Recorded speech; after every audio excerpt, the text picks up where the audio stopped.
Splatoon is one of my favorite series of all time, and I've been a fan of the franchise ever since the first game on the Wii U. So, needless to say, when the next entry in the franchise Splatoon 3 got announced in 2021, I was just a little bit excited. Is this Splatoon 3? I think it's 3. I'm gonna scream if it's 3.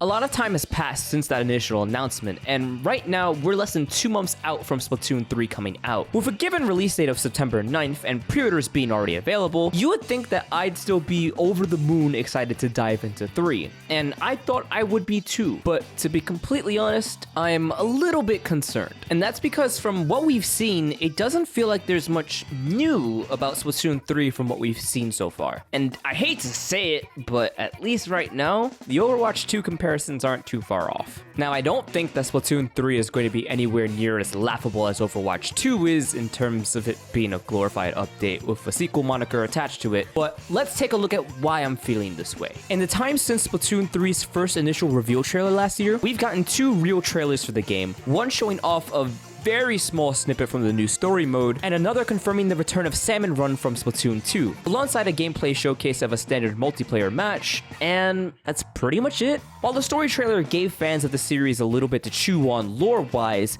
it didn't really show anything substantial gameplay-wise. The Salmon Run trailer is in a similar boat, with the confirmation of new mechanics and enemies, but nothing that would be immediately apparent to people unfamiliar with Splatoon that it's something completely new and different. Yes, we do know that Splatoon 3 is going to have new features, not just in the story mode, but also with new weapons, stages, and special abilities that have been shown off, but all of that is a given and expected for a sequel. My problem is that outside of that, there seems to be very little that we know of that's in Splatoon 3 that's completely new that doesn't feel like more of the same. We haven't gotten something that's made me say, wow, that's something completely new and different that they could have never have done before in Splatoon 2. There hasn't been significant gameplay details on the story, nor do we know about any kind of brand new staple mode or feature along the lines of Salmon Run's initial inclusion in Splatoon 2. I was fully expecting for there to be a new mode akin to Salmon Run that's brand new. Maybe even something crazy like a battle royale that takes place in the game's new desert setting. But so far, we haven't gotten anything like that, which feels weird and contributes towards a feeling of Splatoon 3 ultimately being just a little bit more of the same. There are definitely significant changes from 2 to 3, with it completely changing how spawning works and a new dodge roll mechanic, but these are things that only hardcore Splatoon fans who are probably already going to buy the game are going to be able to recognize without being explicitly told. Let's put it this way, if you take someone who had never played Splatoon before and ask them out of everything that they've seen from Splatoon 3 so far, what reason there is for buying 3 over 2, I don't think they'd be able to tell you why other than it just being the newest one. There's completely the possibility that everything I'm talking about gets nullified if Nintendo decides to announce a Splatoon-focused Direct, and I'm sure that we'll still get that. There's stuff that we still need to know about from the game, like how Splatfests work, and for them to reveal the new idols for that. But the reason that I'm still worried is that when a Nintendo game has a release date, has a page on the eShop, and opens for pre-orders, that usually means that Nintendo has shown everything that they've wanted to highlight and market for a game before it comes out, leading me to believe that